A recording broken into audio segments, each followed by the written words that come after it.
হুসাইন বলে, নানা আপনার আব্বা আব্দুল্লাহ কি কোন নবীর মেয়ের জামাই নাকি? বলেন, আমার আব্বার নাম হলো আলী কাররামাল্লাহু ওয়াজহা। আমার আব্বা হলো শেরে খোদা, দুনিয়ার সব কাফির মুশরিকদের জন্য আল্লাহ আমার আব্বারে বাঘ বানিয়ে পাঠিয়েছে। বিষ্ণু বললেন, তাই তো? আবার হুসাইন প্রশ্ন করলেন, নানা বলেন তো আপনার আম্মার নাম কি? বিষ্ণু বললেন, আমার মায়ের নাম আমিনা। হুসাইন বলল, নানাজি জান্নাতে সর্বপ্রথম যেই মহিলাটা ঢুকবেন ওই মহিলাটা হলো আমার আম্মা জান ফাতিমা। বিশ্বনবী কোনো কথা বলেন না। হুসাইন আবার প্রশ্ন করলেন, নানা বলেন তো আপনার নানার নাম কি?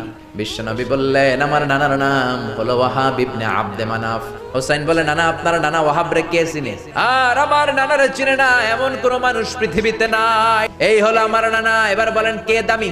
বিশ্বনবী আর ধৈর্য ধারণ করতে পারেন না, ধা ধা করে চোখের পানিগুলো ছেড়ে হোসাইনকে বুকের মধ্যে জড়িয়ে ধরেন আর বলেন, হোসাইন তুমি ঠিকই বলেছ, আসলে আমি নবীর চাইতে তোমার দাম আল্লাহর কাছে